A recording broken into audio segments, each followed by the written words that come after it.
Hello there. Today, I'd like to take you on an ASMR audio adventure into the classic children's film Chitty Chitty Bang Bang.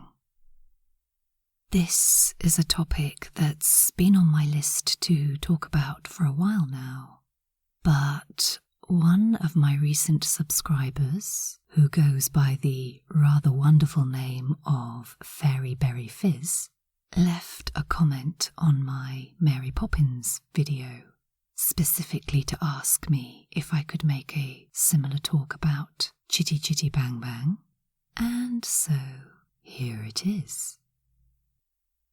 As usual, there will be a few images on the video slideshow to accompany our exploration, but you don't need to look at these if you don't want to.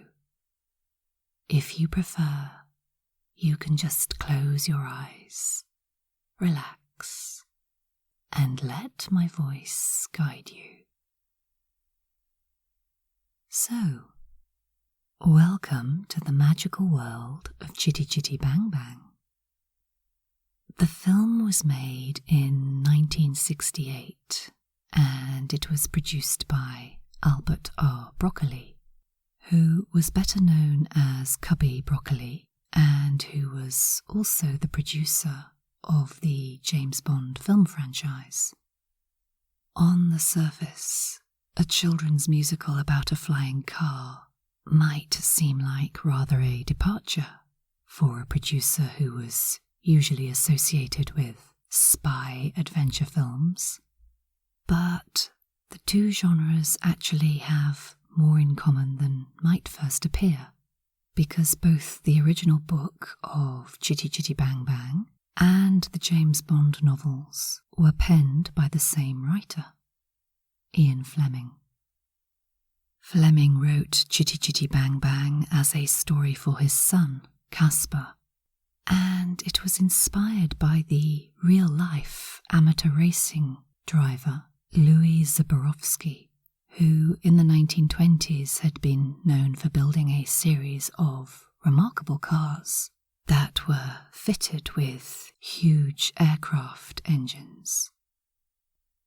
These cars were extraordinary to look at because the aircraft engines were so big that the bonnets of the cars were in some cases 3 times as long as normal. The first car that Zaborowski built featured a 23-litre Maybach engine, which had originally been designed for a Zeppelin airship, but Zaborowski turned it into a car engine, and he called the finished vehicle Chitty Bang Bang. There are various theories about what inspired this name. The most common one attributes it to the loud noise that the huge aircraft engine made. Chitty chitty bang bang, chitty chitty bang bang. Although another more intriguing theory is that Zaborowski christened the car after Letitia Chitty, who was a pioneering female aeronautical engineer and who worked for the British Admiralty during the First World War on various airship and aeroplane projects. She did this while she was still a teenager and was something of an engineering prodigy, and she later went on to do some of the early research work on submarines as well. I don't know if she and Zaborowski ever actually met, but it's certainly likely that he would have been familiar with her aeronautical work, and so perhaps he had her in mind when he named his car. Zaborowski also gave the same name to each of the subsequent cars that he built. After Chitty 1, there was Chitty 2, Chitty 3, and Chitty 4. And 40 years later, Ian Fleming took this name and used it for his children's book, the full title of which was Chitty Chitty Bang Bang, The Magical Car. In the original story, the car is renovated by an inventor called Caractacus Potts, who uses it to drive his family to the beach for a picnic one day. And while they're all enjoying their day out, the car starts to behave in mysterious ways. First, it sprouts wings and flies its way out of a traffic jam. And then later on, it magically inflates an air cushion beneath itself in order to turn itself into a hovercraft and rescue the Potts family from the sea when they're cut off by the high tide. The picnic on the beach, the wings, and the hovercraft transformation of Chitty are all aspects of the story that will be familiar to lovers of the film version of Chitty Chitty Bang Bang. But as the story continues, the plot of the book and the film begin to diverge. In the book, the Potts family become embroiled with a band of French gangsters who want to rob a Parisian chocolate shop, while in the film, a very different storyline develops. This features the dastardly Baron and Baroness Bomburst, who rule over the distant land of Bulgaria and who hate children so much they have banished every single one of them from their realm. This part of the story is nothing more really than a fairy tale that Caractacus is telling to his two children, Jeremy and Jemima, to entertain them while they're on the beach. But then the story takes a fantastical turn, and a ship full of pirates who are working for Baron Bomburst actually turns up and tries to capture Chitty Chitty Bang Bang. Most of the rest of the film after that is then an extended fantasy sequence, which involves the Baron's spies kidnapping Caractacus's father, Grandpa Potts, and then the rest of the family flying off to Bulgaria in Chitty in order to rescue him, accompanied by their friend, truly Scrumptious. The reason why the film script deviated so much from the plot of the original book was partly due to the fact that by the time the film was made, Ian Fleming himself had died, and the main script writing duties were handed over to the novelist Roald Dahl. Dahl had begun his career as a writer of adult fiction, but by 1968 he was already beginning to be fated as a children's author as well, having recently published 2 stories that would go on to become absolute classics, James and the Giant Peach, and Charlie and the Chocolate Factory. Dahl's influence on the screenplay for Chitty Chitty Bang Bang is instantly obvious once you look for it. The script contains an interesting combination of magic and wonder on the one hand, and then more cynical wit on the other hand. And this quirky mixture is a hallmark of all Dahl's children's books. The plot also revels in characters and themes that, to an adult audience, might seem a little bit dark and scary, but which are usually thoroughly enjoyed by children who love the darkness and the scariness in Dahl's work. He's particularly good at writing villains, and in the figures of the Baron and Baroness Bomburst, you see a pair of very cruel but also slightly ridiculous baddies who absolutely hate children. And this, of course, immediately brings to mind Aunt Sponge and Aunt Spiker from James and the Giant Peach, as well as the scary Grand High Witch from Dahl's later novel, The Witches. By expanding the original premise of Ian Fleming's book and adding in a series of larger-than-life characters, Roald Dahl was able to flesh out the story and create a script that could sustain a 2 hours plus musical. The songs for the film were provided by the Sherman Brothers, who had also created the music and lyrics for Disney's Mary Poppins in 1964, and who had then worked with Disney again on The Jungle Book in 1967. The brothers created a series of infectiously catchy songs for Chitty Chitty Bang Bang, which included Toot Sweets, Chutchy Face, Truly Scrumptious, and the main theme song, Chitty Chitty Bang Bang, which is a fast-paced and extremely fun song to try and sing along with.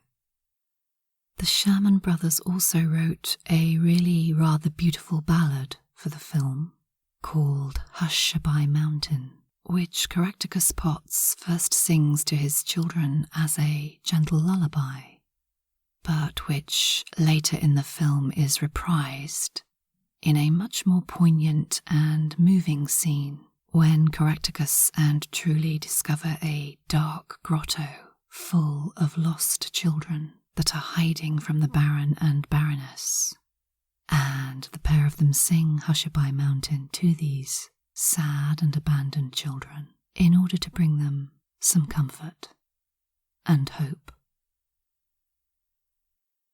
As they wrote the songs for the film, the Shermans knew, or at least they thought they knew, who they were writing for.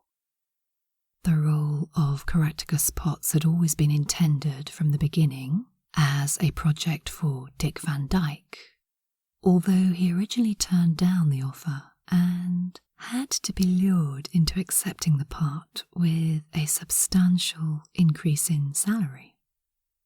Meanwhile, the role of Caractacus's love interest, Truly Scrumptious, had always been similarly intended for Julie Andrews, because Cubby Broccoli was very keen to reunite the dynamic combination of Andrews, Van Dyke, and the Sherman Brothers, who of course had had such success together with Mary Poppins for Disney. However, Julie Andrews also turned down her projected role, and unlike Dick Van Dyke, she couldn't be persuaded to change her mind. It's thought that, having made both Mary Poppins and The Sound of Music by this time, Andrews probably felt that she'd had enough of playing wholesome maternal roles, and so the part was given instead to the British actress Sally Ann Howes. Howes was an experienced musical theatre star with a beautiful soprano voice, and she'd actually taken over the role of Eliza Doolittle from Julie Andrews in the Broadway production of My Fair Lady, so she had previous experience of stepping in for Julie. Howes plays the part of the ladylike yet spirited Truly Scrumptious to perfection, and she's particularly wonderful in a scene later on in the film where, in order to break into Baron Bomburst's castle, she and Caractacus dress up as giant toys. Truly becomes a jointed music box doll, and she sings a Sherman Brothers song, appropriately enough called Doll on a Music Box. And just to digress for a moment, I have to say that when I was a little girl, this scene in the film absolutely enthralled me. I first saw Chitty Chitty Bang Bang on the television one Christmas when I was about 8 years old, I think. And I also had the vinyl record of the film soundtrack, which I'd inherited from my elder sister. And so I learned the song, and then I would get together with my best friend from school, whose name was Charlotte, and who was similarly obsessed with the same song. And the pair of us would reenact this scene, taking it in turns to be the doll on the music box. We were both quite entranced with it, and we copied all the doll dance moves. And then I remember one particular afternoon I went round to Charlotte's house to play, and she'd managed to borrow, or perhaps steal, her mother's Lazy Susan out of the kitchen. And as I'm sure you know, a Lazy Susan is a large rotating tray that you're supposed to put in the centre of a dining table and use to serve dishes of food. But at the tender age of 8, I'd never come across one of these gadgets before. It was a strange and exotic novelty, as far as I was concerned. But it was also immediately clear to me, as of course it had been to Charlotte, that this round wooden spinny thing would just make the most fantastic music box base for the pair of us to practice our doll dancing on. So I have very fond memories indeed of spinning Charlotte around on top of this Lazy Susan while she did her turn, and then her spinning me around on it while I did mine. And then both of us feeling slightly queasy afterwards. To return to Sally Ann Howes, she apparently shot the music box dance scene in one take, which is pretty amazing when you think about the number or see it again and realise just how precise her movements must have been in order to make that doll illusion work. She's partnered in the number by her co-star, Dick Van Dyke, who is of course now something of a Hollywood legend. He has several really exhilarating and energetic dance routines in the film, including one called Mule Bamboo, which I have to say isn't my favourite song in the film because I think it's a little bit derivative of Step in Time in Mary Poppins. But the dance routine that goes with it is just incredible.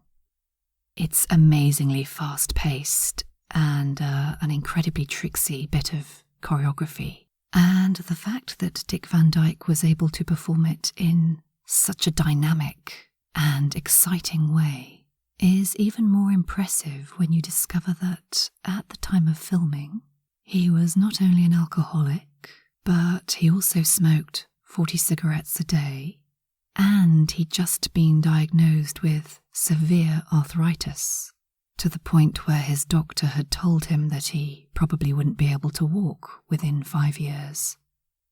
However, anyone who's seen the recent Disney sequel to Mary Poppins will know that Dick Van Dyke is not only still walking around at the age of 93, he's also still dancing. And he puts his longevity and his continuing mobility down to the fact that he found a way to quit the drinking and the smoking, and also to the fact that even having been diagnosed and being in considerable pain, he never stopped dancing. And I think there's something rather inspirational in that. It's an amazing example of how one can overcome life's obstacles, both mental and physical, and continue to thrive. Chitty Chitty Bang Bang also features several other star turns from its supporting cast members. The British comedian Benny Hill appears as the toy maker, and the delightfully comic actor Lionel Jeffries plays Caractacus's eccentric father, Grandpa Potts, even though he was actually 6 months younger than Dick Van Dyke. There's also an hilarious turn from the character actor Anna Quayle as the vain and spoiled Baroness Bomburst, and a cameo from the booming British thespian James Robertson Justice, who plays Truly's father, Lord Scrumptious. Lord Scrumptious is the proprietor of a sweet factory, and there's another rather fabulous musical number in the film called Toot Sweets, which involves Caractacus taking a load of whistling sweets that he's invented along to the factory in the hopes that Lord Scrumptious will buy the recipe from him. However, it turns out that the whistle emitted by the sweets is exactly the right pitch to be heard by dogs, and so at the end of the song, a whole pack of canine interlopers storm the factory and overrun it, barking and scampering and eating all the sweets, and generally causing mayhem. That was another one of my favourite scenes when I was 8 years old. Nevertheless, perhaps the most memorable character in Chitty Chitty Bang Bang, and also one of the scariest villains of all time, is the child catcher. He is a character who is in the employ of the Baron and Baroness, and it's his job to capture and imprison any children who enter Bulgaria. He's played by the Australian ballet dancer Robert Helpmann, who in his younger days had been a big star with the Sadler's Wells Ballet Company.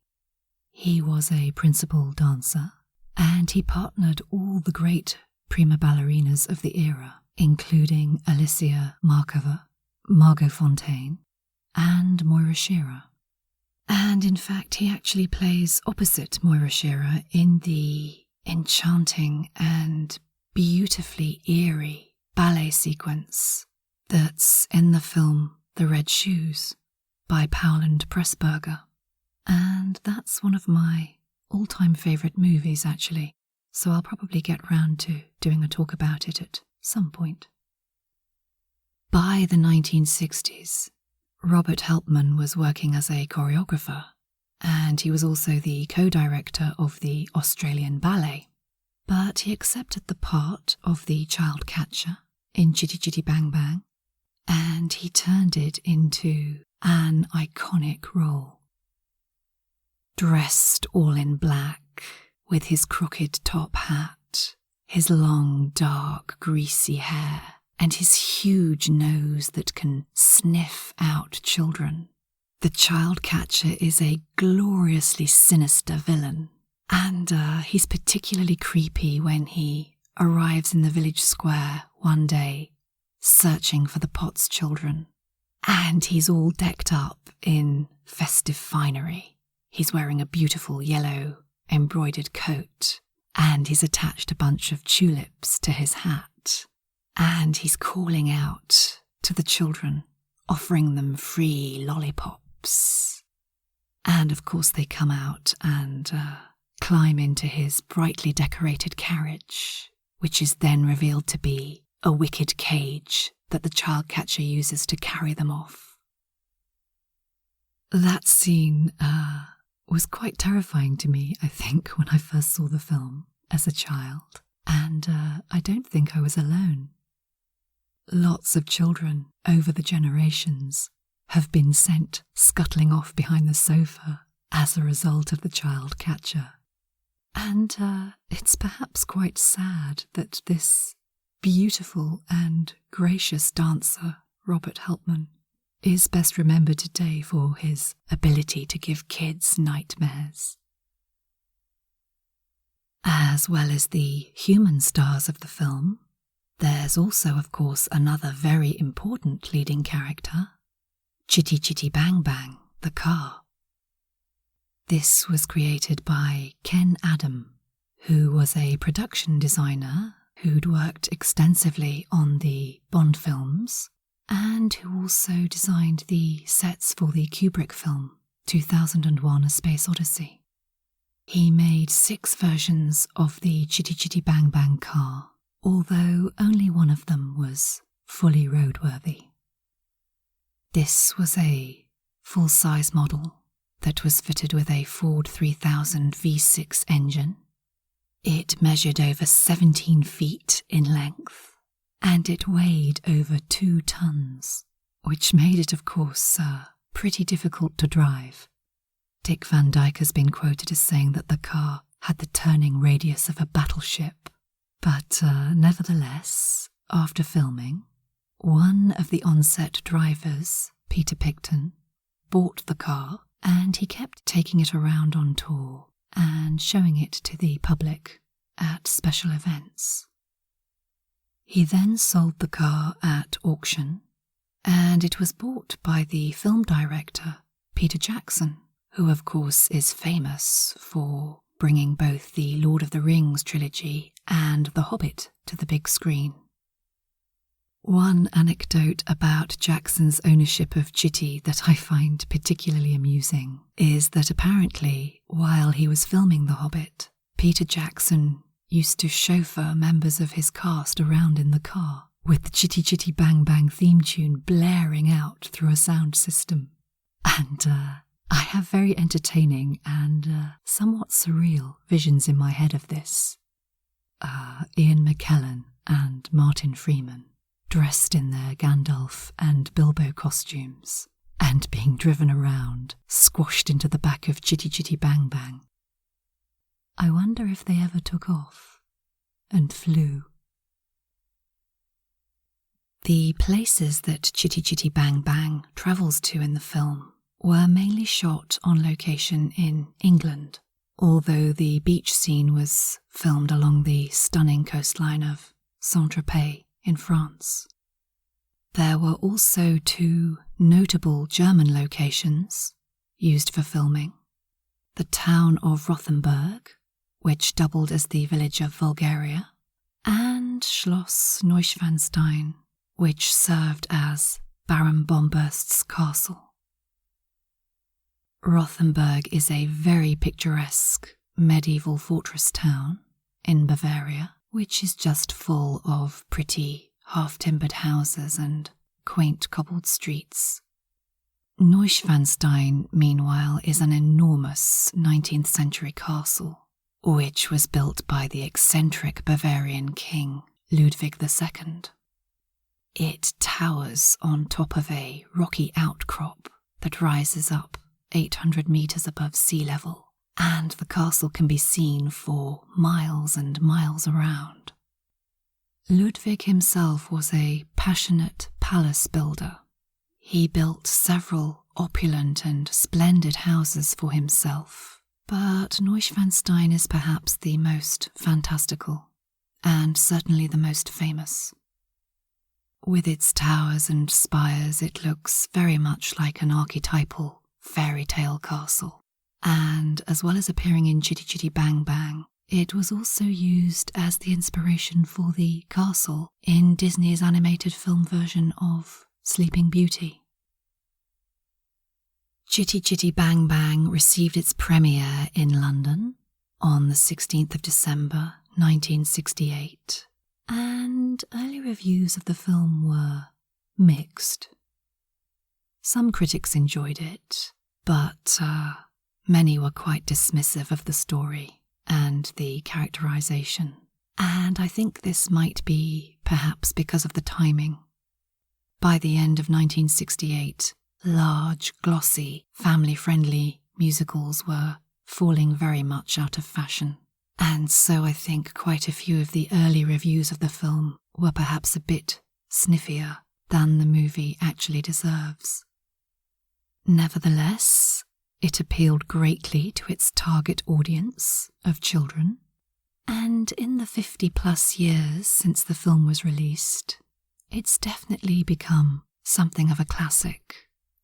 I still own a copy on DVD, and I also have a miniature corgi model of the Chitty Chitty Bang Bang car, which has rather satisfying pop-out wings.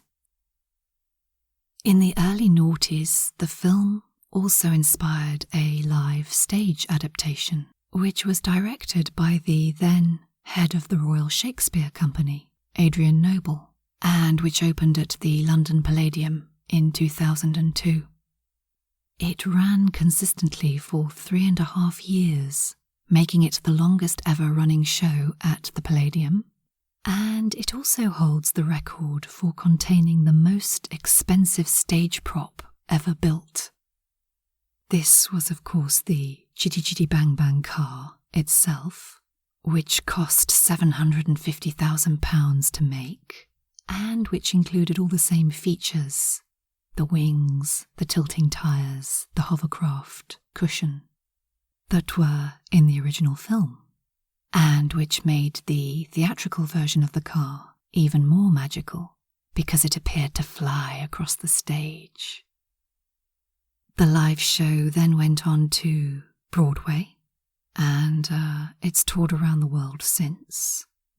And I've a feeling it's probably still on tour somewhere, because it's proved to be an incredibly popular production. However, for me personally, the original film will always be my favourite, just because that's the version that I first saw as a child. I have incredibly fond memories of watching it. Both the story and the songs captivated my heart and my imagination, and I think they perhaps still do for every new generation that watches and enjoys Chitty Chitty Bang Bang. Chitty Chitty Bang Bang, Chitty Chitty Bang Bang, Chitty Chitty Bang Bang, Chitty Chitty Bang Bang. That brings us to the end of this film ramble about Chitty Chitty Bang Bang, and I do hope you've enjoyed listening to it. I hope too that you can join me again soon for another ASMR adventure. And until then, thank you for your company. Goodbye.